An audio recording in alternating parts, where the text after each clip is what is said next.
श्रीगुरुभ्यो नमः। वसुदेवसुतं देवं कंसचाणूरमर्दनं देवकी परमानन्दं कृष्णं वन्दे जगद्गुरुम्। ఓం హరి ఓం. ఆత్మస్వరూపులందరికీ నా నమస్కారములు.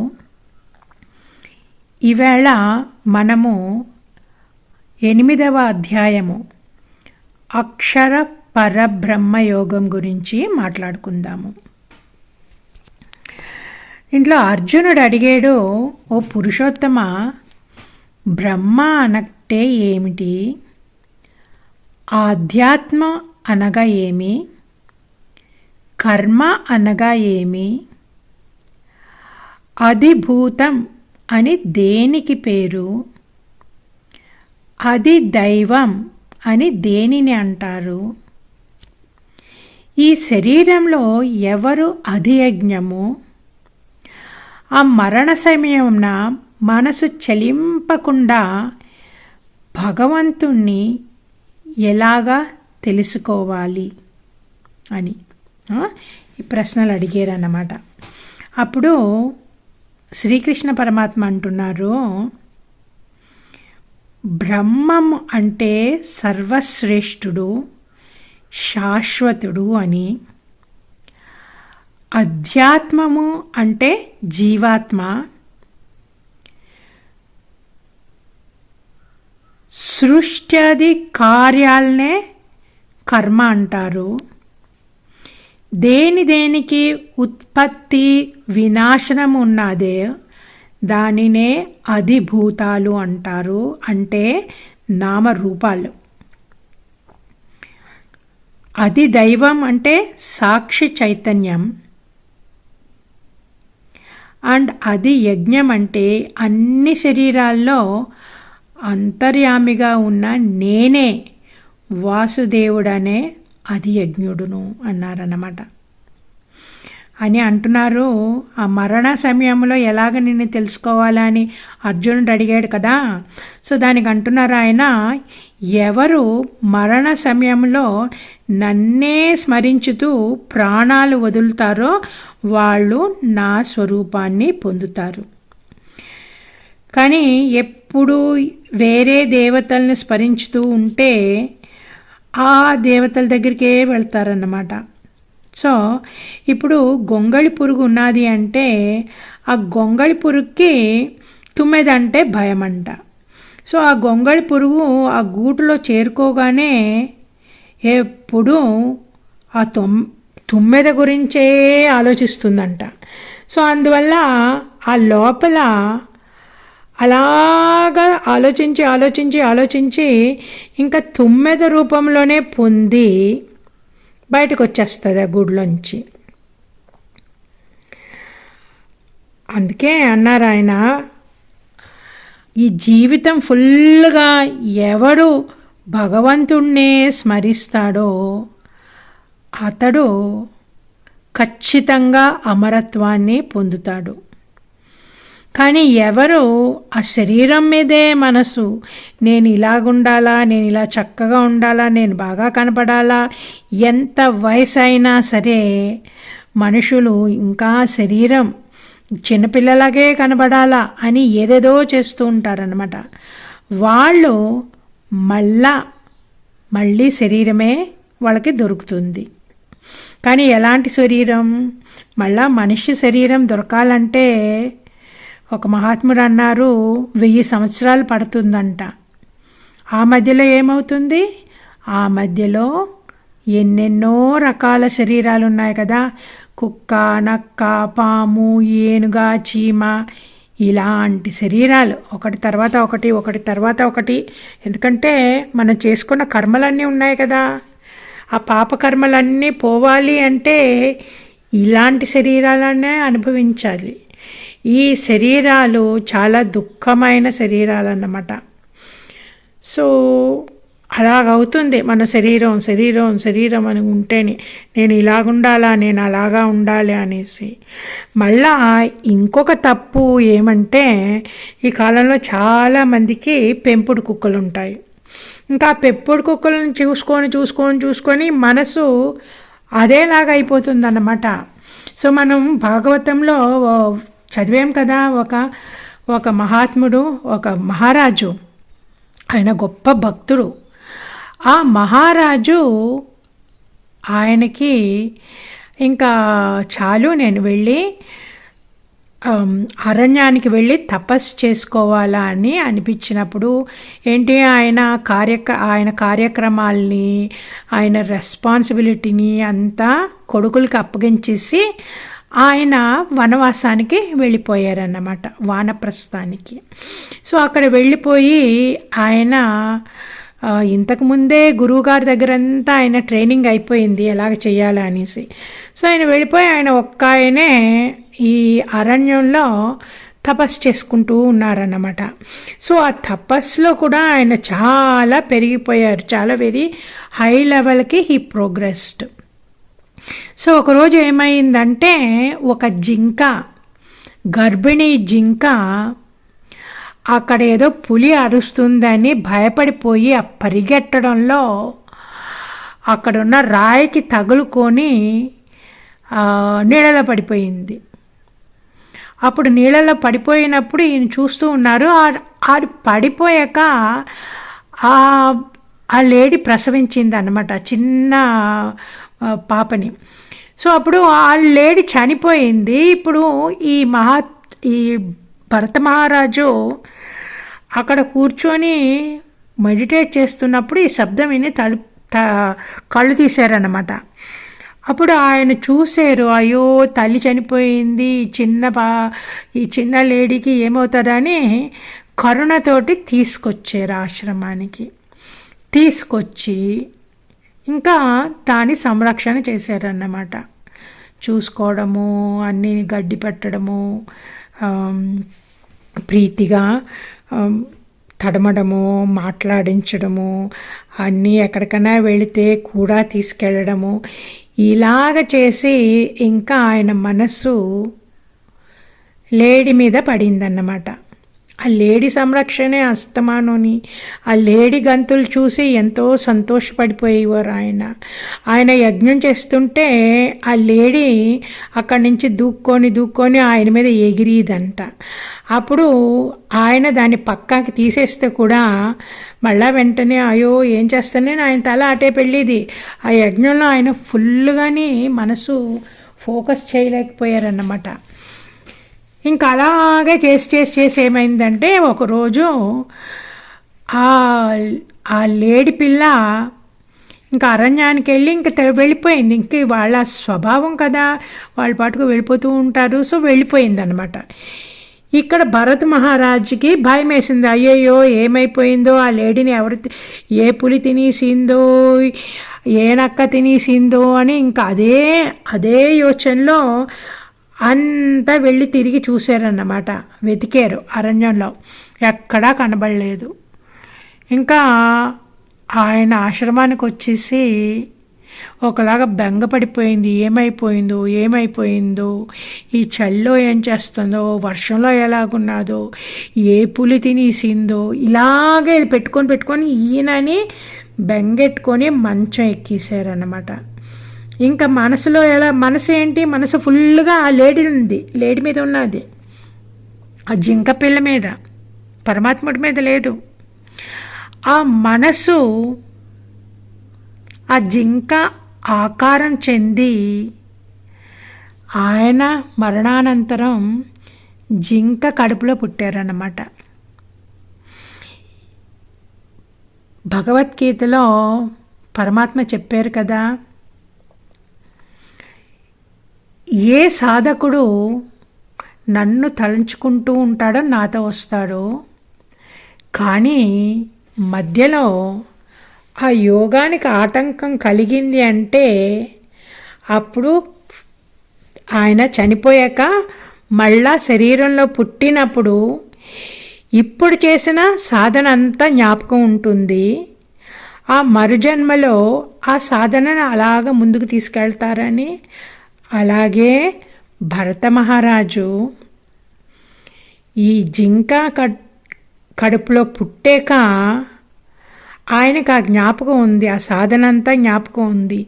అయ్యో నేను ఆ సాధనతో అలా పైకెళ్ళి పరమాత్మతోటి నేను ఐక్యం అయ్యి బదులు నేను ఈ జింక మీద వ్యామోహంతో పడి నా జన్మ అంతా పాడైపోయి నేను మళ్ళా ఇప్పుడు జింక జన్మలో పుట్టాను అని ఆయన చాలా బాధపడి ఇంకా జింకలతో ఉండడం మానేసి ఋషులు ఉండి ఆశ్రమానికి వెళ్ళిపోయారన్నమాట. ఇంకా ఆయన అక్కడే పెరిగారు. ఆ ఋషులు యజ్ఞాలు చేయడం చూడడం, ఆ తర్వాత మంత్ర సాధన అవన్నీ విని విని విని ఇంకా ఆయన జన్మ ఫుల్గా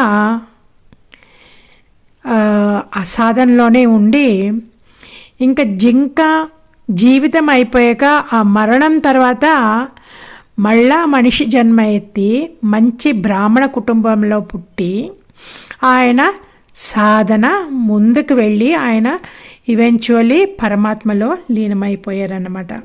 సో అందుకే మనం చాలా కేర్ఫుల్గా ఉండాలండి. ఈ కాలంలో పక్షులు ఇంట్లో పెట్టుకోవడము, మా పెంపుడు కుక్కల్ని పెట్టుకోవడము ఈ పిల్లలంతా చేస్తూ ఉంటారు.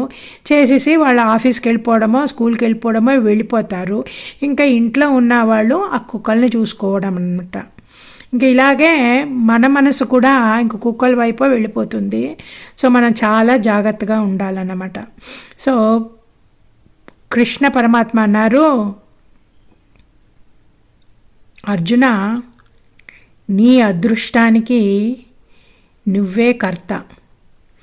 ఎప్పుడు మనసులో ప్రాపంచిక విషయాలే ఉన్నాయంటే నువ్వు మళ్ళా ఈ ప్రపంచానికి వచ్చేస్తావు. కానీ ఎప్పుడు నన్నే స్మరించుతూ కర్తవ్య కర్మ చేసి ఆ ఫలాన్ని నాకే అర్పించేవంటే, నీ మనోబుద్ధులు ఎప్పుడు నా అందే నిలిపేవంటే నిస్సందేహంగా నన్నే పొందుతావు. అందువలన మనసు ఇతర వస్తువుల మీద పోకుండా మనం ఎప్పుడూ భగవంతుడినే ధ్యానం చేస్తూ ఉండాల. అప్పుడే మనకి ఆకర్షణంలో భగవంతుణ్ణి పట్టుకోవడానికి వీలవుతుందన్నమాట.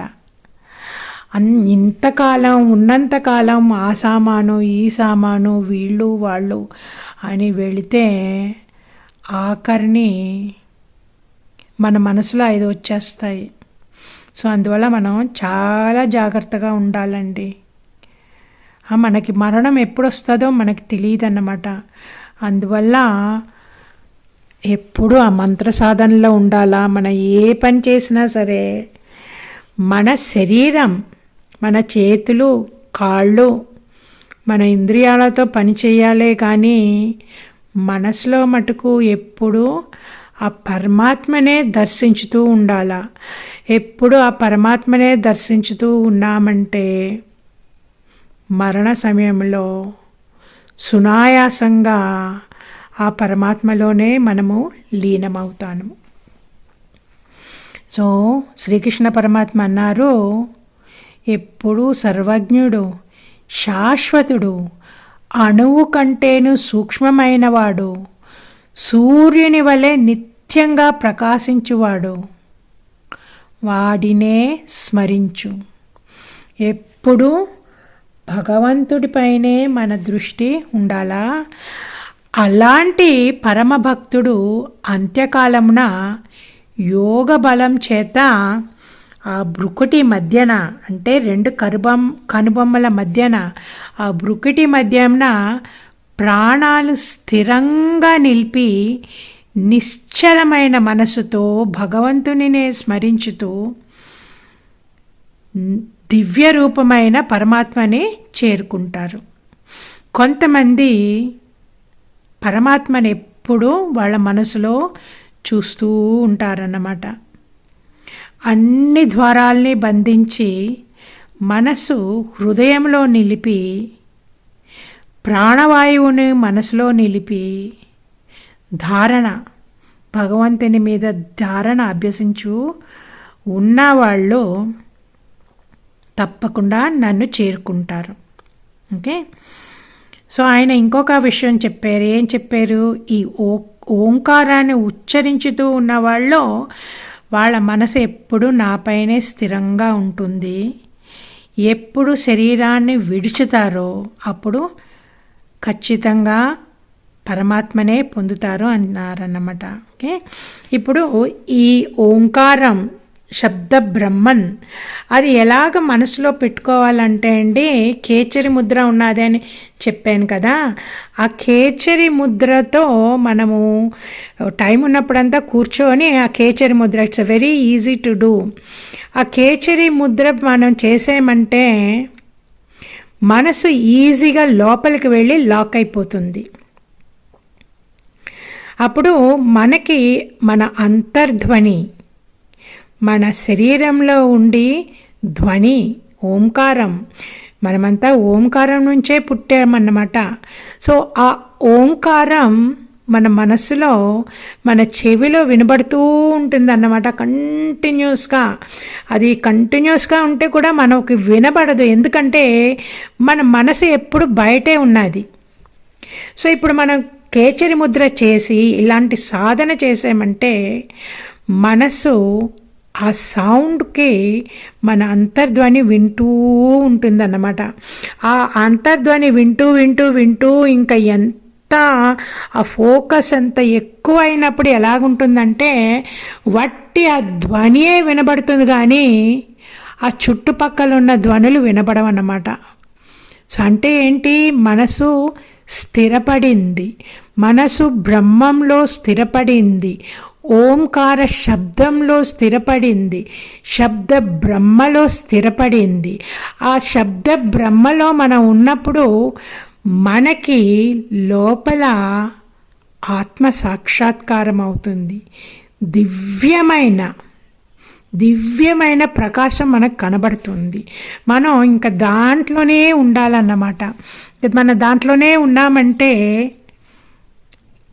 ఆ బ్రహ్మ స్వరూపం ఏంటండి? శుద్ధ చైతన్యం, స్వయం ప్రకాశ బ్రహ్మన్. సో ఆ స్వయం ప్రకాశ బ్రహ్మన్ మన మనసులో ఎప్పుడూ ఉన్నారంటే ఇంకా మరణకాలంలో మనము పరమాత్మనే చేరుకుంటాము. కానీ అది చేరాలంటే మనం ఎంతో సాధన చేయాల, ప్రాక్టీస్ చేయాల, అస్తమాను దాంట్లోనే ఉండాల. జన్మ వేస్ట్ చేసుకోకూడదు. ఇది చాలా సులువైన మార్గం. ఇంత సులువైన మార్గాన్ని మనకి భగవంతుడు ఈ భగవద్గీత రూపంలో ప్రసాదించినప్పుడు మనము ఆ సాధన చేయకపోతే మనమే నష్టపడిన వాళ్ళం అవుతామన్నమాట. ఆయన చెప్పారు కదా, నీ అదృష్టానికి నువ్వే కర్తవ్య అర్జున అని. అది ఆ మాట మనందరికీ అన్నమాట.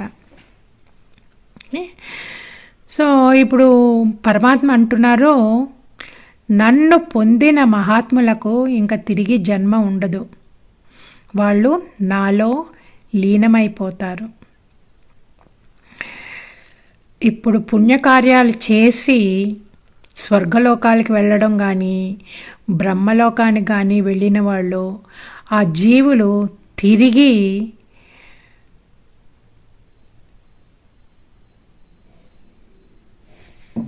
స్వర్గలోకానికి వెళ్ళిన వాళ్ళు జీవులు తిరిగి వచ్చేస్తారన్నమాట. కానీ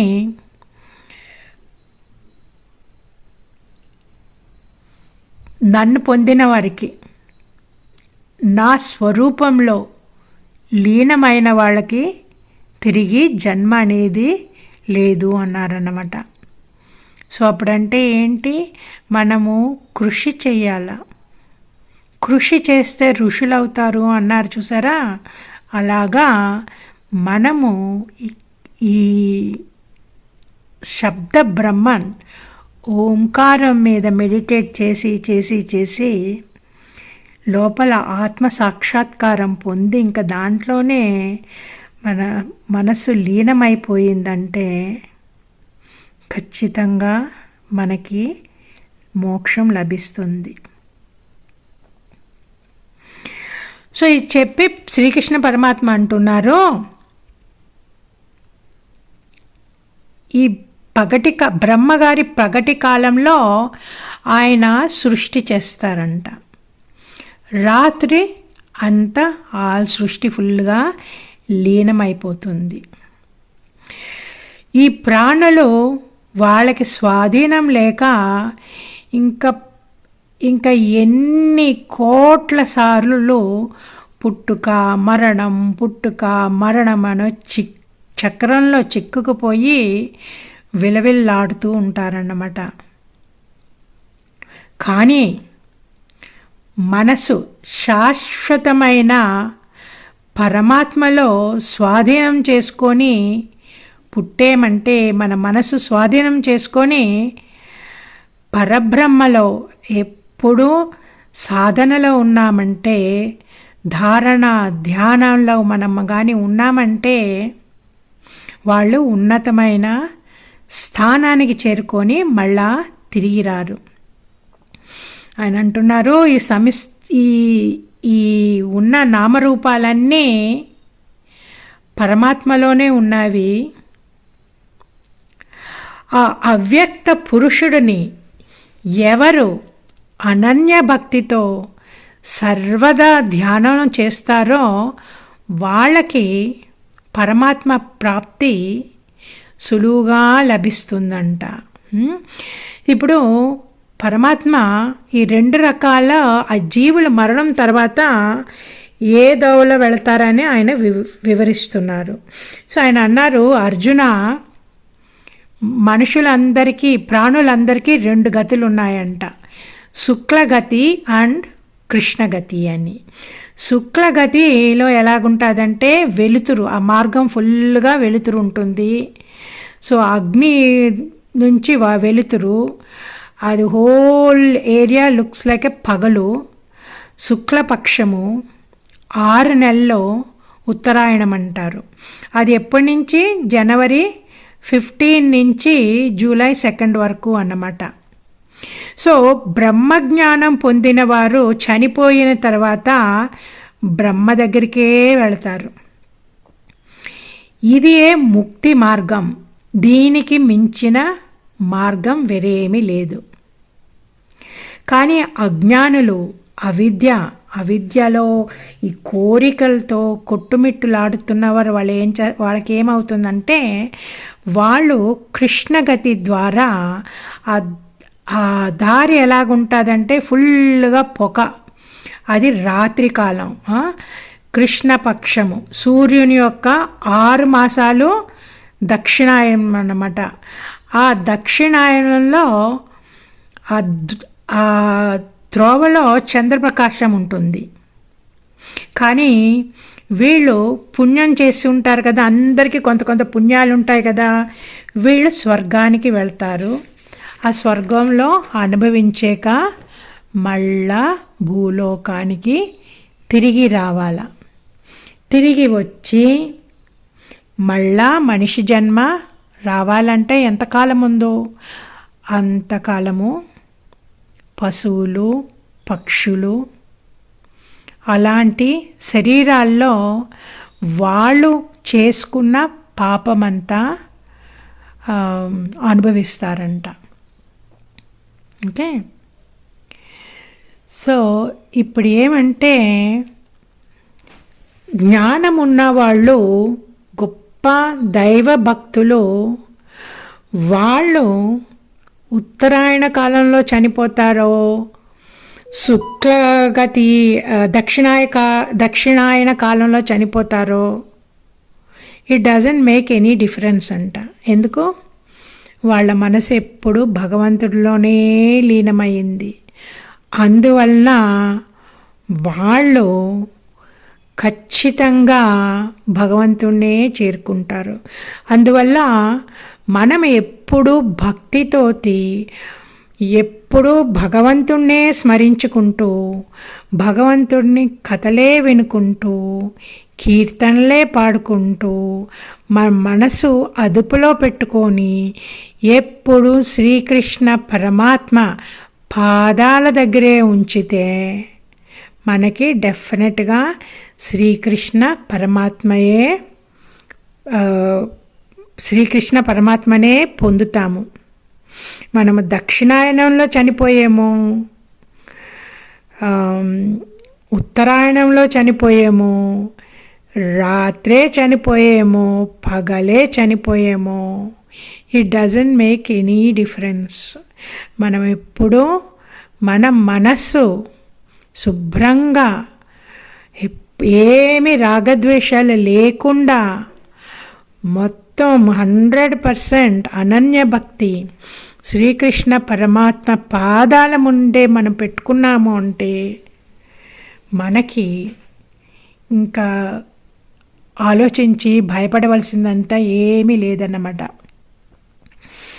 సో ఇప్పుడు శ్రీకృష్ణ పరమాత్మ అంటున్నారు, అర్జున, ఈ విధంగా నేను ఈ 2 మార్గాల తత్వమును తెలిపాను. ఈ విషయం తెలిసిన యోగి మోహితుడు కాడు. వాడెప్పుడూ సమత్వ బుద్ధి కలిగి ఆయన చేసిన కర్మలన్నీ నాకే అర్పించి ఆ ఫలాన్ని కూడా ఆయన తీసుకోకుండా సమత్వ బుద్ధితోనే నన్నే నిరంతరము ధ్యానించి ఖచ్చితంగా నాలోనే లీనమవుతారు. అందువల్ల చూడండి, మనమందరం ఎప్పుడూ ధర్మబద్ధంగా నడుచుకోవాలా, సమత్వ బుద్ధితో పరమాత్మల ధ్యానంలోనే ఉండాలా. అలాగున్నామంటేనే మన మనసు ఆఖరి కాలంలో తప్పకుండా పరమాత్మని మీదే ఉంటుంది. కానీ ఆ టైంలో కొంతమంది ఎంత సఫర్ అవుతారు, ఎంత నొప్పి ఉంటుంది. ఈ మరణం అనేది చాలా పెయిన్ఫుల్ ప్రొసీజర్. అంతా వేల కొలది పావులు తేళ్ళు కొట్టినట్టు ఉంటుందంట మన శరీరం, మన ప్రాణం శరీరాన్ని వదిలేటప్పుడు. ఇప్పుడు ఇంత పెయిన్ ఎవరికి ఉంటుందంటే అండి, ఈ శరీరం మీద మోహం ఉన్న వాళ్ళకి, వస్తువుల మీద మోహం ఉన్న వాళ్ళకి, ఆ రిలేషన్షిప్స్ మీద మోహం ఉన్న వాళ్ళకి, వీళ్ళ మనసు ఎక్కడున్నదండి? నామరూపాల మీద ఉన్నాడు. ఆ నామరూపాలని ఛేదించుకొని భగవంతుడితో లీనమవడం చాలా కష్టం. ఆ మనసు ముడిపడిపోయిందన్నమాట ఈ నామరూపాలతోటి, ఈ రాగద్వేషాలు. ఇప్పుడు మనము అధ్యాయము 9 రాజవిద్య రాజగుహ్యం గురించి తెలుసుకుందాము. శ్రీకృష్ణుడు అన్నారు అర్జునుడితోటి, అర్జున, నువ్వు దోషదృష్టి లేనివాడివి, నా భక్తుడివి. అందువల్ల నీకు పరమ పవిత్రమైన విజ్ఞాన సహిత జ్ఞానంని మళ్ళా వివరించి చెప్తాను. ఇది కానీ తెలుసుకుంటే నువ్వు సంసార చక్రం నుండి విముక్తుడవుతావు అన్నారు. ఇప్పుడు చూడండి, నువ్వు దోష దృష్టి లేని వాడివి అన్నారు. ఇది చాలా చాలా ఇంపార్టెంట్ అండి. ఎందుకంటే మన మనసు ఎప్పుడూ ఏదో ఒకటి గుడుగుడు అని, వాళ్ళు అలాగన్నారు, వాళ్ళు సరిలేరు, వీళ్ళు సరిలేరు అని we have that critical mind. ప్రతి దాంట్లోనే దోషం ఎతుకుతాము. ఎక్కడికైనా వెళ్ళొచ్చామంటే వాళ్ళ ఇంట్లో ఇల్లు అలా పెట్టుకున్నారనో, అది ఉన్నారనో, ఆవిడ సరిగా ఇవ్వలేదనో, మాట్లాడించలేదనో, ఎక్కడికైనా పెళ్ళికి వెళ్ళామంటే ఏదో ఒకటి, ఎక్కడికి వెళ్ళినా సరే మన మనసు దోషాలు వెతుకుతుంటుందన్నమాట. అది పరమాత్మకి నచ్చదు. ఎందుకంటే లోకంలో ఏదో ఒక లోపాలు అవుతానే ఉంటాయి. ఎంత కేర్ఫుల్గా ఉన్నాం సరే ఏదో ఒక లోపాలు అవుతాయి. మనం మాట్లాడే విధం వేరే వాళ్ళకి నచ్చకపోవచ్చు. తర్వాత మనం ఏదైనా చేసామంటే వాళ్ళు ఏదో నెగటివ్గా తీసుకోవచ్చు. ఇదన్నీ అవుతూనే ఉంటాయన్నమాట. This is untrained mind. కానీ మనకి భగవంతుడి కృప కావాలంటే ఈ చెడ్డ ఆలోచనలన్నీ వదిలేయాలన్నమాట. వేరే వాళ్ళలో లోపం కనిపెట్టడం, లేకపోతే వాళ్ళతోటి వాదం చేయడం, లేకపోతే మనం ఏదైనా చేస్తే కూడా ఇంకదే నేను చేసిందే కరెక్టు, మనము సరి చేసుకోవడానికి ఒప్పుకోము. నేను చేసిందే కరెక్ట్. ఇంకా కొంతమంది ఉన్నారు చూసారా, నేను పట్టిన కుందేలకి 3 కాళ్ళు అంటారన్నమాట. అలాంటి వాళ్ళు ముందుకు రావడము కష్టం, మనసులో సంతోషంగా ఉండడం వాళ్ళకి కష్టం. వీళ్ళని భగవంతుడికి ఇష్టం ఉండదు. భగవంతుడికి మనం ఎవరినన్నా వాళ్ళ మనసు నెప్పెట్టి ఇలాగ మాట్లాడేము అంటే ఆయనకు అస్సలు ఇష్టం ఉండదండి. ఎందుకంటే మనలో ఏంటి, మనమేమి పెద్ద మహాత్ములమా, అన్నీ కరెక్ట్గా చేసేస్తామా, కరెక్ట్గా మాట్లాడేస్తామా? సో అలాగే వేరే వాళ్ళలో ప్రాబ్లమ్స్ ఉంటాయి. ఒకవేళ ఏదైనా ఫంక్షన్కి వెళ్ళామంటే కూడా ఏదైనా లోపాలు అవుతూ ఉంటాయన్నమాట. ఆ పెద్ద పెద్ద ఫంక్షన్లో మనం ఎంతమంది కష్టపడి పర్ఫెక్ట్గా చేస్తే కూడా ఏదో ఒకటి పాడవుతుంది. అది సృష్టి రహస్యం. ఇలాగ అవుతూ ఉంటుందన్నమాట. అందుకే మా గురువుగారు పూజ స్వామీజీ అనేవారు, ఏదైనా ఫంక్షన్ అయ్యాక ఆ తర్వాత కూర్చొని ఇది సరిలేదు అది సరిలేదు అంటే ఆయన అనేవారు, ఇప్పుడు ఏదో సరిలేదు అనుకున్నావు కదా, అది రాసుకో. సో నెక్స్ట్ టైము మీరు ఫంక్షన్ ఆర్గనైజ్ చేసేటప్పుడు దానికి ఎలాగా పరిహారమో అని చూసుకోండి. కానీ ఇది కూర్చొని అది అయింది ఇది అయింది, వీళ్ళ తప్పు వాళ్ళ తప్పు అని ఎవరిని తప్పు పట్టకూడదు అనేవారు. ఓకే, సో మా గురువుగారికి ఇష్టం ఉండదు ఎవరినన్నా తప్పు పట్టేమో అంటే అనమాట. అలాగే ఇప్పుడు మా గురువుగారికే ఇష్టం లేనప్పుడు ఇంకా చూడండి భగవంతుడికి ఎక్కడ ఇష్టం ఉంటుంది. అందుకే అన్నారు, అర్జున నీకు దోష దృష్టి లేదు అన్నారు. చూడండి ఎంత పెద్ద కాంప్లిమెంటో. సో మనము అలాగే అవ్వాలన్నమాట. అందుకే ఆయనకి చాలా ఇష్టమైన మూలానే రాజవిద్య రాజగుహ్యం టాప్ సీక్రెట్ అది చెప్తున్నారు ఆయనకి, అర్జునుడికి. రాజవిద్య రాజరహస్యం ఈ పరమ పవిత్రమైన జ్ఞానం. ఇది స్వయంగా ఇది అంతర్జ్ఞానం. అంతర్జ్ఞానం అంటే ఈ నేచర్లో ఈ ప్రకృతికి ఎలాగొచ్చింది, ప్రకృతి అంటే ఏంటి, అలాంటి రహస్యాలు అన్నమాట. దేవరహస్యం ఇది యాక్చువల్గా. సో ఇది ఈ జ్ఞానము శాశ్వతమైనది. దీని ప్రభావం తెలుసుకున్నవాడు పెక్కు జన్మల పాపాల నుండి వాళ్ళు పెక్కు జన్మల పాపాలని ఈ జ్ఞానం తుడిచివేస్తుందంట. ఆయన అంటున్నారు, మనిషి జన్మ దొరకడం చాలా చాలా కష్టం. అందులో దొరికే కూడా మనిషి జన్మలో చాలా కష్టాలు ఉంటాయి. ఈ కష్టాలు ఉండడం సహజం. కానీ ఎవరు కఠినమైన ప్రయత్నం చేసి నన్ను చేరుకోవాలని అనుకుంటారో వాళ్ళు తప్పక చేరుతారు. ఈ మానవ జన్మ ఇవ్వడం నా దగ్గరికి రావడానికి అంతే, వేరే దేనికి కాదు, భోగాలికి కాదు అన్నారు. ఈ ధర్మ మార్గంలో విశ్వాసం లేని వారు నన్ను పొందలేరు. వాళ్ళు మృత్యు రూపమైన సంసారం చక్రములందు వాళ్ళు కొట్టుకుంటూ ఉంటారంట.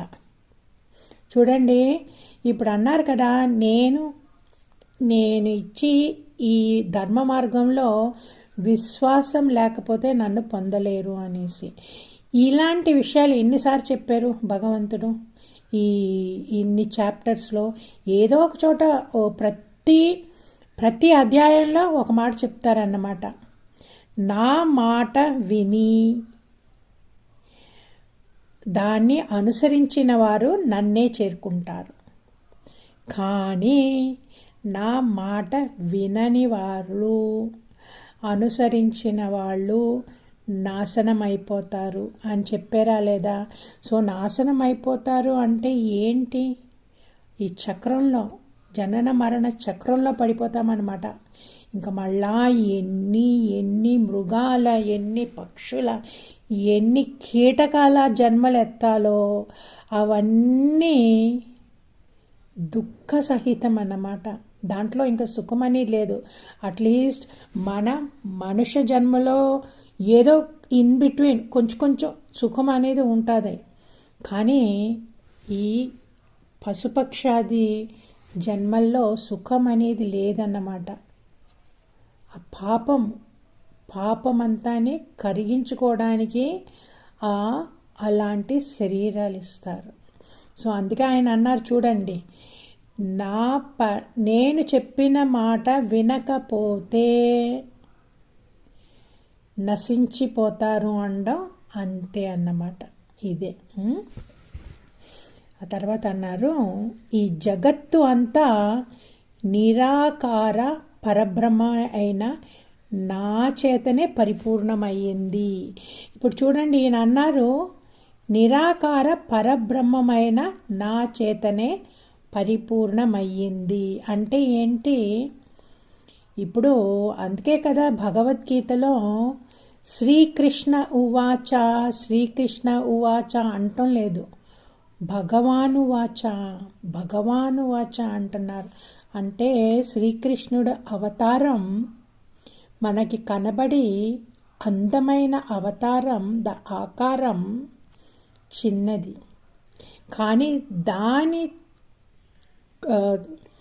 ఆ అవతారం లోపలోంచి, ఆ ఆకారం లోపల నుంచి మాట్లాడేదేంటి?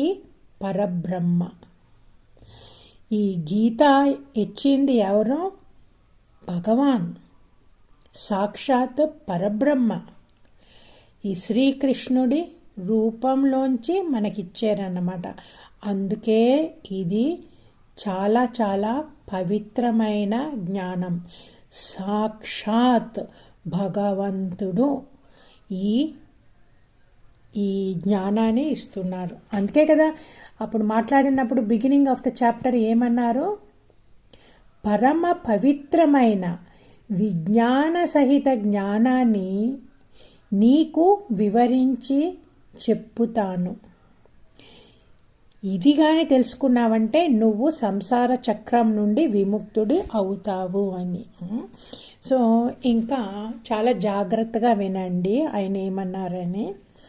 ఆయన అన్నారు, అన్ని ప్రాణులు నా యందే ఉన్నవి, కానీ నేను వారిలో నివసించుట లేదు. ఈ భూతాలన్నిటినీ నేనే సృష్టించాను, నేనే పోషిస్తున్నాను, నేనే యథార్థమైన వాడిని, కానీ నా ఆత్మ వాటిలో స్థిరంగా ఉండదు అన్నారన్నమాట. చూడండి, ఇప్పుడు దీనికి అర్థం ఏమంటే ఈ శరీరానికి మాట్లాడే శక్తి ఎవరిస్తున్నారు? ఆత్మ. ఈ జీవాత్మ శక్తి ఎక్కడి నుంచి వస్తుంది? పరమాత్మ దగ్గర నుంచి. ఓకే, సో మనం ఎగ్జాంపుల్ చెప్పుకుంటాం కదా ఎప్పుడు, ఫ్యాను, కరెంటు. ఇప్పుడు ఈయన అన్నారు, నేను వాటిలో నివసించుట లేదు అన్నారు. అంటే ఆయన పర్మనెంట్గా ఉండటం లేదని అర్థం. ఈ శరీరం కొంతకాలమే ఉంటుంది కదా, ఒకరోజు ఈ ప్రాణం పోతుంది కదా. ఆ ప్రాణశక్తి ఎవరు? పరమాత్మ. అందుకే ఆయన అన్నారు, నేను దీనిలో ఉంటాను కానీ స్థిరంగా ఉండను. అంటే ఒకరోజు నేను ఈ శరీరాన్ని వదిలేస్తాను అని. అప్పుడే ఈ శరీరము శవమవుతుంది. కానీ ఆత్మకి చావు అనేది లేదు, పుట్టుక అనేది లేదు, పరిణామం అనేది కూడా లేదు అని మనము 2వ అధ్యాయం దగ్గర నుంచి చదువుకుంటున్నాము కదా. సో అవన్నీ పాయింట్స్ జ్ఞాపకం పెట్టాలన్నమాట, ఉంచుకోవాలి. సో ఈ ప్రాణులన్నీ సృష్టించాను, నేనే పోషిస్తున్నాను, కానీ యథార్థంగా నా ఆత్మ వాటిలో స్థిరంగా ఉండదు అన్నారు అన్నమాట. అలాగే నా సంకల్పము వలన ఉత్పత్తమైన ప్రాణులన్నీ నాయందే స్థిరంగా ఉంటాయి. భగవంతుడు మనల్ని సృష్టించాక మనం ఎక్కడుంటామండి? భగవంతుడిలోనే ఉంటాం. కానీ భగవంతుడికి చాయిస్ ఉంది. ఆయన మనలో అస్తమానం ఉండాలన్నా గ్యారంటీ ఏమీ లేదు. ఆయన ఎప్పుడు డిసైడ్ చేసుకుంటారో అప్పుడు ఈ శరీరంలోంచి వెళ్ళిపోతారు. సో మన శరీరం పనిచేసేది కొంతకాలమే.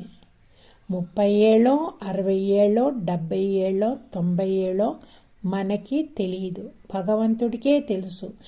మనకి ఎంత కాలం ఇక్కడికి ఛాన్స్ ఇస్తారో ఈ ఛాన్స్ మనము మొత్తం కేర్ఫుల్గా ఉపయోగించుకొని పుణ్య కార్యాలు చేసి భగవంతుణ్ణి మెప్పించి సత్సంగంలోకి వెళ్ళి గురు సేవ చేసి గురువుగారు చెప్పిన బోధనలని విని అది ప్రాక్టీస్ చేసి మన మనసు పరమాత్మయందే నిలిపి మనము ఇంకా పరమాత్మని చేరుకోవాలా. అదే ఈయన చెప్పి అన్ని ఇన్స్ట్రక్షన్స్ దానికే. నా మాట విని ఎవరు ధర్మ మార్గంలో నడిచి అన్నీ నాకే అర్పిస్తారో వాళ్ళు నన్ను చేరుకుంటారు. ఇప్పుడు ఆయన గురించి చెప్తున్నారు, నేనే సృష్టించాను, నేనే పోషిస్తున్నాను, నాలోనే అందరూ లయమైపోతారు. అలాగే ఉత్పన్నమైన ప్రాణులు అందరూ నాలోనే ఉంటారు. కల్పాంతమందు ప్రాణులన్నీ నాలో కలిసిపోతారు. మళ్ళా కల్పం స్టార్ట్ అయ్యేటప్పుడు మళ్ళా నేనే వాళ్ళని సృష్టిస్తాను అన్నారు. ప్రళయం అయిపోయాక ఏమవుతుందంటే అండి, మనమందరూ దాంట్లో నిద్రపోతామన్నమాట, ఒక లాంగ్ స్లీప్. మళ్ళా లెగుస్తాము. భగవాన్ ఎప్పుడు సృష్టిస్తాడో మళ్ళా లెగుస్తాము. లెగిసేటప్పుడు ఏమవుతుంది, ఇక్కడ మూట్లు పాపాలు ఉన్నాయి కదా, పాపపుణ్యాలు బ్యాగ్స్, అవన్నీ మళ్ళా నెక్స్ట్ జన్మలోకి మనం తీసుకెళ్తామన్నమాట అనుభవించడానికి. ఆయన అంటున్నారు, ఈ సృష్టి కర్మలన్నీ నేను చేస్తాను, కానీ నాకేమీ ఆసక్తి దాంట్లో లేదు. అందువల్ల ఈ కర్మలు నన్ను బంధింపవు. అలాగే కదా చెప్పారు కర్మయోగంలో, నువ్వు అన్ని పనులు చెయ్యి, కానీ అన్నీ నా పని అనుకొని చెయ్యి, ఫలాలన్నీ నాకే అర్పించేవంటే నీకు బంధన ఉండదు. పరమాత్ముడు కూడా అలాగే చేస్తారంట పని. ఈ సృష్టి కర్మలన్నీ చేస్తాను, కానీ నేను ఆసక్తి రహితుడను, నన్ను ఈ కర్మలు బంధింపవు. ఈ ప్రకృతి నా కింద పనిచేస్తుంది. It's under his command. ఏం చేస్తుంది? చరాచరాలని సృష్టిస్తుంది. అందువలన ఈ ప్రపంచంలో చక్రంలాగా జననం మరణం అవుతూ ఉంటుందన్నమాట. ఈ పరమాత్మ తత్వం ఎరుగని మూర్ఖులు అన్ని సర్వప్రాణులకి నేనే మహేశ్వరుడనే తెలియక, బికాస్ నేను లోక కళ్యాణార్థమై ఒక అవతారం ఎత్తాను, ఒక మనిషిలా కనబడుతున్నాను కదా. సో వాళ్ళు అనుకుంటున్నారు నేనేదో మామూలు మనిషిని అని నన్ను తక్కువగా చూస్తున్నారు. కరెక్ట్ కదా. ఆయన శ్రీకృష్ణ పరమాత్మ అవతారం అని ఎంతమందికి తెలుసండి? కుంతీదేవికి తెలుసు, కుంతీదేవికి తెలుసు, భీష్మ పితామహుడికి తెలుసు, ఇంకా ఎవరో ఒక ఇద్దరు ముగ్గురు ఉన్నారన్నమాట, అంతే. మిగతా వాళ్ళు ఎవరికి తెలియలేదు. ఏదో కృష్ణుడు, ఏదో మనిషి, ఏదో టాలెంటెడ్, తనకి చాలా పవర్స్ ఉన్నాయి, అది ఇది అనుకొని ఎన్నిసార్లు కృష్ణుని చంపడానికి చూశారు, ఎన్నిసార్లు కృష్ణుడి మీద అపవాదాలు వేశారు. సో వాళ్ళు ఎవరికి తెలియలేదన్నమాట, ఈయన పరమాత్మ, సర్వ ప్రాణులకి ఈయన మహేశ్వరుడు అని ఎవ్వరికీ తెలియలేదు. ఎందుకంటే వాళ్ళ ఆకారం చూసి వాళ్ళు ఊహించుకున్నారు, ఏదో మనిషి అనేసి అన్నమాట. మనుషులు ఎప్పుడూ పనికి మాలిన ఆశలు, పనికి మాలిన కర్మానుష్ఠానాలు అన్నీ చేసి జ్ఞానం సంపాదించరు. అందువల్ల ఇప్పుడు కర్మానుష్ఠానం ఎందుకు చేస్తాము, ఎందుకు కర్మలు చేస్తాము? నాకు అది కావాలా, ఇది కావాలా, ఇది కావాలని కోరికలతోనే చేస్తాం కదా. అలాంటి వాళ్ళు రాక్షసుల బుద్ధి ఉంటుందంట. రాక్షసుల బుద్ధి ఏంటి? తామసిక్ నేచర్. ఆ తామసిక్ నేచర్ ఏంటి? సోంబేరిలాగా ఉంటారు, మందకొడిగా ఉంటారు. కానీ వాళ్ళకన్నీ డబ్బు కావాలా, ఈజీ డబ్బు కావాలా, ఈజీగా ఇళ్ళు కావాలా, తిండి వచ్చేయాలా, అన్ని రకాలన్నమాట, అన్ని రకాల సుఖ సంతోషాలు ఉండాలా. కానీ వాళ్ళు పని చేయరు. సో వాళ్ళకి వీళ్ళనే రాక్షసులు అంటారు. ఇంకొక రకం ఉన్నాళ్ళు, ఇంకొక రకం వాళ్ళు ఏంటి? వాళ్ళు రాజసిక్. అన్నీ సెల్ఫిష్, సెల్ఫ్ సెంటర్డ్ లానే చేస్తారన్నమాట. నేను, నా పిల్లలు, అంతే, ఇంకేం లేదు. ఆ సెక్యూరిటీ, వీళ్ళకి సెక్యూరిటీ చేసేయాలనేసి ఇంకా ఎంత అధర్మమైన మార్గంలో పోతారు.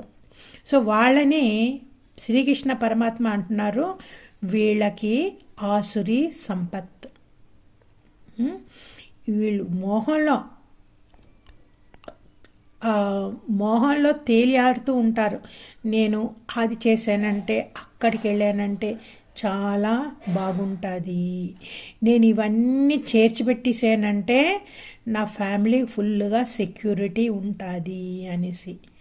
దీన్ని ఏమంటారు? మోహం అంటారన్నమాట. సో ఈ మోహంలో ఉన్న వాళ్ళు నన్ను చేరలేరు. వీళ్ళు ఈ సంసార చక్రంలో పరిభ్రమించుతూనే ఉంటారంట. కానీ కొంతమంది ఉన్నారే, కొంతమంది నా దివ్య స్వభావం అని తెలిసి వాళ్ళు చిత్త ఏకాగ్రతతో నన్నే అన్ని ప్రాణుల యందు శాశ్వతమైన కారణమని తెలుసుకొని పూజిస్తారంట. సో వాళ్ళంటే భగవంతుడికి చాలా ఇష్టమవుతుందా? ఆయన్నే అందరిలోనే చూస్తున్నారు. ఈ జ్ఞానం ఉన్నది.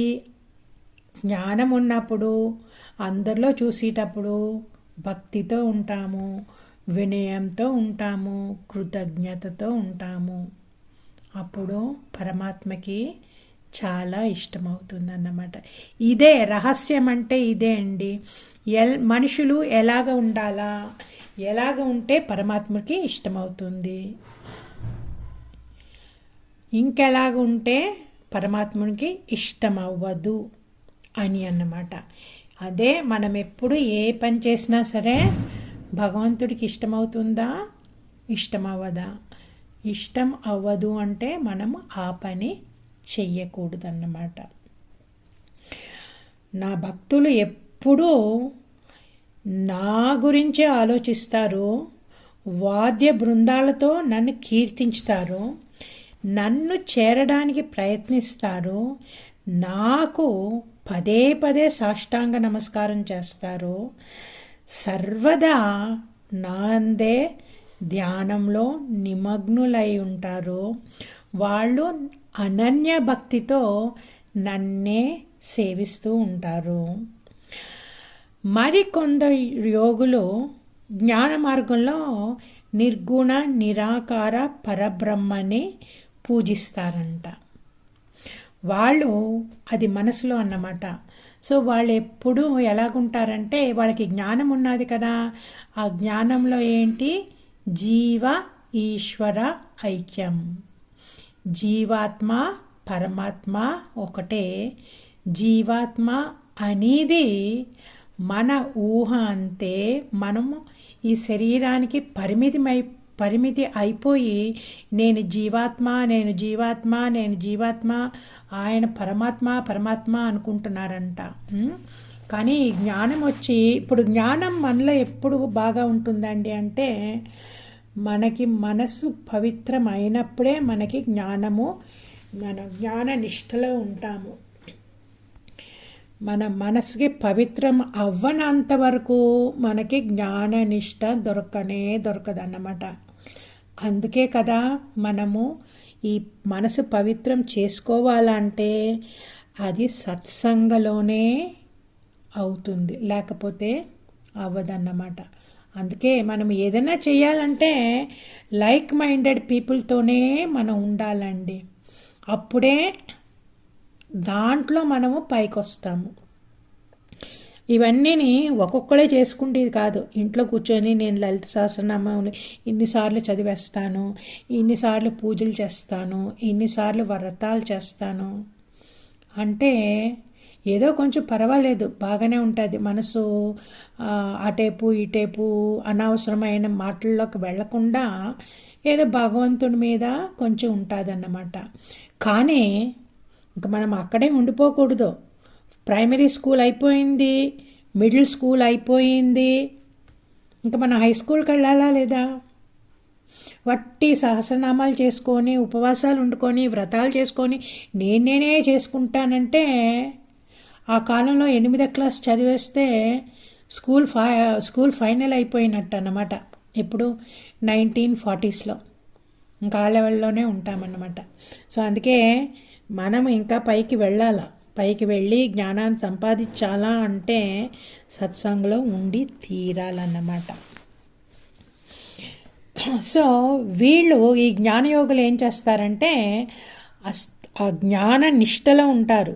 నిర్గుణ నిరాకార పరబ్రహ్మాన్ని మనసులో పూజించుకొని ఆ జ్ఞానంలో నిమగ్నమైపోయి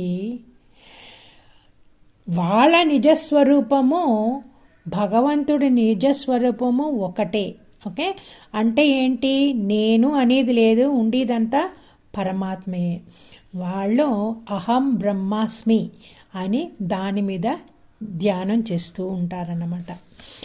కొంతమంది వాళ్ళకి ఈ వెరీ హై లెవెల్, అహం బ్రహ్మాస్మి is very very high level. So చాలామందికి అది కుదరదండి. ఒకే ఒక రూపం సగుణ బ్రహ్మ ఉపాసన అది ఈజీ, చాలామందికి అదే ఈజీ అన్నమాట.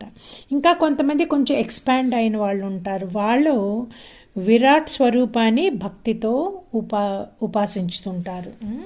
ఆ విరాట్ స్వరూపం అదే మనము 11వ అధ్యాయంలో విశ్వరూప దర్శనం అని వస్తుంది. అది ఆ ఉపాసన వాళ్ళు చేస్తారన్నమాట. మళ్ళీ ఇప్పుడు టాప్ సీక్రెట్ చెప్తాను అన్నారు కదా. టాప్ సీక్రెట్ ఏంటంటే ఇది చెప్పడం ఏమంటే, నేనే క్రతువును, నేనే యజ్ఞాన్ని, నేనే పితృలకు వేయు ఆహారాన్ని, నేనే ఔషధులను, నేనే మంత్రాన్ని, నేనే అగ్నిని, నేనే హోమరూప క్రియ కూడా నేనే జగత్తును, నేనే తల్లి తండ్రి తాత కూడా నేనే కర్మఫలాన్ని పంచిపెట్టువాడును, నేనే నన్నే తెలుసుకోవాలి అందరూ, తెలుసుకోదగిన వాడిని నేనే, పవిత్రుడిని నేనే, ఓంకారాన్ని నేనే, రుక్ యజుర్ అండ్ సామవేదాలు నేనే గమ్యస్థానాన్ని, నేనే ఆధారాన్ని, నేనే ప్రభువుని, నేనే సాక్షిని, నేనే నివాస స్థలము, నేనే నీడ, నేనే స్నేహితుడిని, నేనే సృష్టిని, ప్రళయాన్ని కూడా నేనే, పునాదికి నేనే, ధనాగారాన్ని నేనే, చావులేని బీజాన్ని కూడా నేనే, నేనే మృత్యువును కూడా. నేనే సూర్యుడి రూపంలో వేడిని విసర్జించుతాను, వర్షాకాలంలో వర్షాన్ని పంపిస్తాను, అమృతాన్ని నేనే, మృత్యువుని నేనే, శాశ్వతమైన ఆత్మను నేనే, అశాశ్వతమైన వస్తుజాలాన్ని కూడా నేనే. చూడండి, అప్పుడు ఏంటి? ప్రపంచంలో ఉండేదంతా పరమాత్మ, కంటికి కనబడేదంతా పరమాత్మ, కంటికి కనబడింది కూడా పరమాత్మ. ఈ జగత్తులో జరిగే వ్యవహారం అంతా కూడా పరమాత్మ. మన ముందు ఉండేది పరమాత్మ, మన లోపల ఉండేది పరమాత్మ. మనము చూసి స్థూల శరీరాలన్నీ, వస్తువులన్నీ పరమాత్మ. మనము చూడని సూక్ష్మమైనవి, చూడలేనివి సూక్ష్మమైనవి కూడా పరమాత్మ. అంటే ఉండేది ఒక్కటే, పరమాత్మ ఒక్కటే. కనబడినా కనబడకపోయినా అది పరమాత్మే. స్థూల రూపమైన సూక్ష్మ రూపమైన పరమాత్మ. ఇప్పుడు పరమాత్మ కానిది ఏముంది? ఏమీ లేదు. మనకి కనబడి ఈ మాయా ప్రపంచం, మాయా ఇక్కడ అంటే తాత్కాలికమైనది. మాయా అంటే మన అందరూని చాలామంది వేదాంతానికి రాని వాళ్ళు ఈ మాయా స్వరూపం ఇదంతా మాయ అంటే వాళ్ళు అపార్థం చేసుకుంటారు. మాయ అంటే ఇక్కడ లేనిది. అది ఎలాగ లేదు అంటావు నువ్వు? ఇప్పుడు నీకు ఆకలేసిందంటే నువ్వు వెళ్ళి తింటున్నావా? మరెందుకు మాయ అంటావు?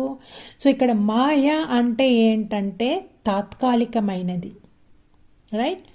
ఆ తాత్కాలికమైనది అది ఎప్పుడు మారుతుందో మనకి తెలియదు, ఎప్పుడు ఉద్భవిస్తుందో మనకి తెలియదు, ఎప్పుడు చనిపోతుందో మనకి తెలియదు, ఎప్పుడు మారుతుందో మనకి తెలియదు. ఇదంతా తాత్కాలికము. ఓకే, మాయ అంటే అదన్నమాట. మాయ అంటే నాట్ లైక్ ఎ మ్యాజిక్. ఇక్కడే చాలామంది ఆర్గ్యూ చేస్తారు. నువ్వంతా మాయ అంటున్నావు, ఇప్పుడు నీకేమో నీ కింద పడి చెయ్యి ఇరిగిందనుకో, ఎవరో ఒకళ్ళు అన్నారన్నమాట. అప్పుడు మరి మాయ అనేసి ఉండొచ్చు కదా, నువ్వెందుకు హాస్పిటల్కి వెళ్ళడం, ఈ మాట అన్నారు. సో అప్పుడు మా గురువుగారు అన్నారు, ఓకే నువ్వు మాయా అని ఈ మాట నీకు ఇష్టం లేకపోతే నువ్వు ఇది నువ్వేమో ఆలోచించక్కర్లేదు. కాదంటే నీకు తెలియాలే ఇది తాత్కాలికమైనది. నిద్రలో మన కలలో ఏదైనా జరిగిందంటే సడన్గా మనకు భయం వేస్తారా? సపోజ్ కలలో మనము పులి చూసామనుకోండి, భయపడిపోయి లేచిపోతామా లేదా? అరిచి లేచిపోతామా లేదా? అప్పుడు లేచేటప్పుడు ఎలాగా? గుండె దడదడని కొట్టుకుంటుంది, గుండె కొట్టుకుంటుంది, చెమట పోసేస్తుంది. ఆ భయంలో మనం కళ్ళు తీస్తాం. కళ్ళు తెరిచి చూస్తే అప్పుడు తెలుస్తుంది, ఓ ఇది కళ అనేసి. సో దీంట్లో పులి లేదు, అందువల్ల కొంచెం మంచినీళ్ళు తాగి పడుకుంటాము. ఆ గుండె దడ సరిపోవడానికి కొంచెం టైం పడుతుంది. ఒక 5 నిమిషాలు 10 నిమిషాలు ఆ గుండె దడ తగ్గడానికి 10 నిమిషాలు పడుతుంది అన్నమాట. ఎందుకు? పులి లేదు, తెలుసు కదా మనకి, పులి లేదు, ఇది వట్టి కళ అని. అప్పుడు కూడా వెంటనే మన గుండె దడ ఆగదండి. ఈ పులిని ఎక్కడ చూసాము? మనము కళలో చూసాము. అందుకే మహాత్ములు అంటారు, ఈ జగత్ స్వరూపం కళలాగన్నమాట. మనకేమో 50 ఏళ్ళు 70 ఏళ్ళు ఏదో ఇంతకాలం లాగా ఈ జగత్ స్వరూపము, స్థూల ప్రపంచము మనకి నిజము అని తెలుస్తుందన్నమాట. మనకి కళలో పులి నిజమని తెలిసిందా లేదా? పులి నిజమనే కదా మనం భయపడిపోయాము. అలాగే ఈ జగత్ కూడా ఒక కళలాగా. మనకేమో 50, 60, 70 ఏళ్ళు ఉంటుంది. కానీ ఈ సృష్టిలో చూస్తే, ఈ సృష్టి టైం చూసామంటే ఇంకా ఎన్ని లక్షల కోట్ల కోట్ల కోట్ల సంవత్సరాలు. ఆ కోట్ల కోట్ల సంవత్సరాల్లో మన ఆయుష్ ఎంత అండి?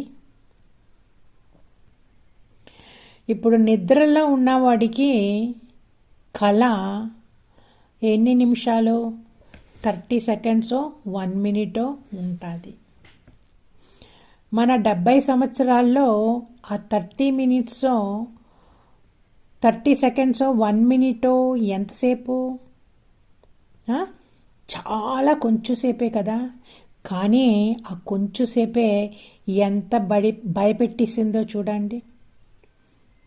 మీ అందరికి చాలామందికి ఈ నైట్ మేర్ జీవితంలో అట్లీస్ట్ ఒకసారైనా అవుతుంది అన్నమాట. సో ఇప్పుడు మన జీవితంలో చూసుకున్నామంటే ఒకసారి చెడ్డ కళ వచ్చి, పీడ కళ వచ్చి భయపడిపోయామా? అలాగే ఈ ప్రపంచంలో కోట్ల కోట్ల కోట్ల సంవత్సరాల్లో మన 60-70 ఏళ్ళు ఒక కళలాగా. అందుకే మహాత్ములు అంటారు, wake up from the sleep, wake up from the sleep, you are dreaming అంటారన్నమాట మహాత్ములు. కానీ మనకి కష్టం అది వెంటనే మనం ఫాలో చేయడం చాలా కష్టం. సో ఇది జ్ఞాపకం పెట్టుకోవాలి మనం. ఎందుకంటే కష్టాలు వస్తాయి, కానీ మనం కష్టమని పట్టుకున్నామంటే ఆ కష్టం ఇంకా మనల్ని భయపెట్టేస్తుంది అన్నమాట. మనం ఏమనుకోవాలంటే, నా జీవితంలో ఎన్నో చూసేసాను, అలాగే ఇది కూడా మారిపోతుంది ఒకరోజు అని ధైర్యంగా ఉండాలన్నమాట. ఎందుకు ధైర్యంగా ఉండాలా? ఉన్నదంతా పరమాత్మే. పరమాత్మ లేని చోటే లేదు, పరమాత్మ కాని ఆకారమే లేదు. అందువల్ల మనము పరమాత్మున్నే పట్టేసుకుంటే మనకు భయం అనేది ఉండదన్నమాట. ఇలాగ ఏదో ఒక సడన్గా లైఫ్లో ఏదో అయ్యింది, ఏదో చెడ్డ ఇన్సిడెంట్స్ అయ్యింది, కానీ మనము పరమాత్మ మీద నమ్మకం పెట్టుకున్నామంటే అండి, సగం మనసు పరమాత్మ పాదాల మీద ఉంటుంది, ఆ మిగిలిన సగం మనసు మటుకు ఈ సుఖదుఖాలను అనుభవిస్తుంది అన్నమాట. అందువల్ల సుఖము మనము లెస్ దెన్ 50% అనుభవిస్తాము. కానీ ఆ పరమాత్ముని మీద తల పెట్టని వాళ్ళు 100% ఆ దుఃఖంలో కుంగిపోయి డిప్రెషన్లోకి వెళ్ళిపోయి, అలాంటి వాళ్ళే వేరే వాళ్ళని కొట్టేయడమో, వేరే వాళ్ళతోటి గొడవలు పెట్టుకోవడమో, లేకపోతే వాళ్ళు ఆత్మహత్య చేసుకోవడమో జరుగుతుందన్నమాట. ఎందుకు? వాళ్ళ మనసు పట్టుకోవడానికి ఏమీ లేదు. వాళ్ళు భగవంతుడి మీద అన్నీ బాగున్నప్పుడు భగవంతుడి మీద ధ్యాస పెట్టలేదన్నమాట. అందుకే మనం ఎప్పుడు భగవంతుని వదలకూడదు. చూడండి, సూర్యుడు ఆయనే అంట. సూర్యరశ్మితోటి నీళ్ళని ఆవిరి చేసి మేఘాల్లాగా సృష్టించేది ఆయనే అంట. ఆ వర్షాకాలంలో కరెక్ట్గా వర్షాన్ని పంపేది ఆయనే అంట. సో ఈ ప్రపంచంలో జరిగి అవన్నీ రకరకాలుగా ఏదో జరుగుతుంది కదా. వర్షాకాలం వస్తుంది, ఎండాకాలం వస్తుంది, ఏదేదో పెరుగుతాయి, చెట్లు పెరుగుతాయి. ఆ సీజన్లో మామిడి పళ్ళు వస్తాయి, ఆ సీజన్లో పనస పళ్ళు వస్తాయి. ఇంకా అలా చూసేయమంటే ఇంకా ఎన్ని రకాల ఉత్పత్తి జరుగుతుందో, ఎప్పుడెప్పుడు ఉత్పత్తి జరుగుతుంది, ఎప్పుడెప్పుడు నాశనం అవుతుంది అనేది చూసేమంటే అబ్బా, ఎవరబ్బా ఈ సృష్టినంతా ఇంత చక్కగా నడిపిస్తున్నారు అనిపిస్తుంది. మల్లెపువ్వులు ఎప్పుడు వస్తాయండి, మామిడి పళ్ళు ఎప్పుడు వస్తాయండి, ఇలాగా ఎన్నెన్నో రకాలు సీజనల్ ఫ్రూట్స్, మెలన్స్, పంప్కిన్స్, ఇవన్నీ ఒక్కొక్క సీజన్లో ఒక్కొక్కటి పంపిస్తారన్నమాట భగవాన్ మనల్ని చూసుకోవడానికి. కరెక్ట్గా ఎండలు వస్తున్నాయి అంటే కర్బూజా పళ్ళు పంపించేస్తారు ముందే. ఎందుకు? ఎంత ఎండలో జనులంతా మాడిపోతారు ఈ ప్రాణులంతానే. సో అందువల్ల వాళ్ళకి మంచి పుష్టి నీరు ఇచ్చి పళ్ళని పంపించాలని సమ్మర్ స్టార్ట్ అవ్వకముందే ఇవన్నీ రెడీ అయిపోతాయి. చూడండి, ఎవరు అలా చూసుకుంటారండి. అందుకే ప్రకృతిని మించిన తల్లి లేదంటారు.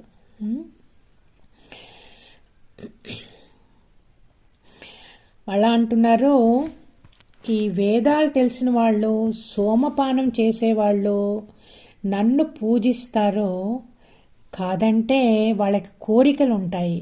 ఆ కోరికల వలన ఇవన్నీ చేసి వాళ్ళు పుణ్యం సంపాదించుకొని స్వర్గానికి వెళతారు. ఇంకా స్వర్గంలో అంత చాలా విశాలమైన స్వర్గము, ఎంతో చక్కటి కంఫర్ట్స్, ఎంజాయ్మెంట్స్ అవన్నీ అనుభవిస్తారంట. అది అనుభవించి కూడబెట్టుకున్న పుణ్యం అయిపోగానే మళ్ళీ తిరిగి వచ్చేస్తారు కిందకి. ఇలాగా వీళ్ళు ఈ కర్మకాండ చేసేవాళ్ళు వెళుతుంటారు వస్తుంటారు. అదేంటి, ఇంకా చక్రం నుంచి బయటికి రారంట. కానీ ఈ విద్య తెలుసుకొని ఎప్పుడు నన్నే అనన్య భక్తితో చింతన చేస్తూ నిష్కామ కర్మ చేసి అన్ని ఫలమంతా నాకే అర్పించిన వాళ్ళు నన్నే చేరుకుంటారు.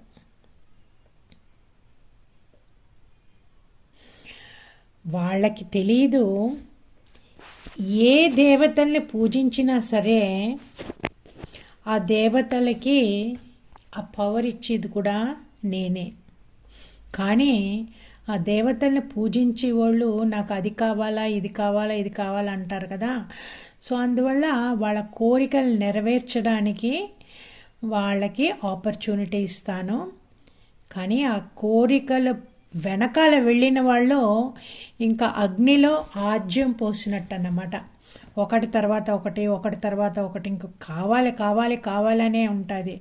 అందువల్ల ఒకరోజు మానవులందరూనే చూడాలంటే ఎంతకాలమని ఇలాగే ఉండడం, ఆశ తర్వాత ఆశ దీని మీదే పరిగెడుతున్నాను. అసలు ఏంటి పరమాత్ముడు అంటే ఏంటి, ఈ ప్రపంచం అంటే ఏంటి, ఇన్ని రకాలుగా ఉన్నాయి, ఇన్ని రకాల మనుషులు, ఇన్ని రకాల సుఖాలు ఉన్నాయి, ఇన్ని రకాల దుఃఖాలు ఉన్నాయి, దీనికంత కారణం ఏంటి అని ఆ కారణం వెతికే టైంలోనే మన మనసు మెల్లగా భగవంతుడి దగ్గర చేరుకుంటుందన్నమాట. ఇంకా భగవంతుడి వైపు వెళ్ళి తిరిగి ఆ మనస్సుని ఇంకా అక్కడే పెట్టాలా అంటే మనకి సత్సంగం వెరీ ఇంపార్టెంట్. ఆ సత్సంగంలోనే మన గురువుగారు చెప్తారు, ఉన్నదంతా భగవంతుడే, కనబడేదంతా భగవంతుడే, చేసి ఇదంతా భగవంతుడే. నువ్వు చేసే పని ఒకటి అన్నమాట. నువ్వు చేయవలసింది ఏంటంటే నీ నీ స్థానంలోంచి నీ కర్మ చేసి ఆ కర్మాన్ని అప్పగించి భగవంతుడి కోసమే చేసి ఫలము ఆపేక్షించకుండా భక్తితో ఆయన్నే స్మరిస్తే ధ్యానిస్తే గమ్యం చేరుకుంటావు అని చెప్తారన్నమాట. సో మన బుద్ధి స్థిరంగా ఉండాలా అంటే మనకి గురువు గారి ఆదేశం చాలా చాలా ఇంపార్టెంట్ అన్నమాట. సో ఆయన అన్నారు, ప్రాణులందరూ నాకు సమానమే, నాకు ఇష్టమైన వాళ్ళు ఇష్టం లేని వాళ్ళు అని ఏమీ లేదు. కానీ నన్ను ఎవరు భక్తితో పూజిస్తారో వాళ్ళ మనసులో నేనే ఉంటాను, వాళ్ళు కూడా నా మనసులోనే ఉంటారు అని. చూడండి ఎంత బ్యూటిఫుల్ కనెక్షను. భక్తుల మనసులో భగవంతుడు ఉంటాడంట, ఆ భక్తుడు భగవంతుని మనసులో ఉంటాడంట. అని బిగినింగ్లో ఏమన్నారు, అందరి ప్రాణులు సమానమే, నాకు వీళ్ళు ఇష్టము వీళ్ళు ఇష్టం లేదు అని ఏమీ లేదు. కానీ ఎవరు భక్తితో ఉంటారో వాళ్ళు నా దగ్గర నాకు చాలా దగ్గర వాళ్ళు. వాళ్ళ ప్రారబ్ధ కర్మ అవగానే నాలోనే చేరుకుంటారు అనేసి అన్నమాట. ఎవరెవరికి భగవంతుని ఆలోచనలు, జపం చేయడం, ధ్యానం చేయడం, అభేద చింతన అంటే ఉండేది పరమాత్మ ఒక్కడే, నేను అనేది లేదన్నమాట. ఉండేది పరమాత్మ ఒక్కడే. ఇదే అభేద చింతన. అహం బ్రహ్మాస్మి అంటారే అదే. ఆ చింతనలో ఎవరుంటారో వాళ్ళు 3 కోట్ల కల్పాల దగ్గర నుంచి పేరుకుపోయిన పాపం. ఒక కల్పం అంటే 1000 మహాయుగాలు. ఒక మహాయుగం అంటే ఒక చతుర్యుగం అన్నమాట. కృతయుగం, త్రేతాయుగం, ద్వాపరయుగం, కలియుగం. దీన్ని చతుర్యుగం అంటారు లేక మహాయుగం అంటారు. ఓకే, ఎన్ని లక్షలు చూడండి. అలాంటిది 1000 మహాయుగాలు ఒక కల్పం. కోట్ల కల్పాల్లో మనకి పేరుకుపోయిన పాపం కూడా ఎవరు ఈ జ్ఞానాన్ని తెలుసుకొని నాయందే మనసు నిలుపుతారో వాళ్ళకి ఇంకా పునర్జన్మ అనేది ఉండదు. వాళ్ళు శాశ్వతమైన ఆనందం అనుభవిస్తారు.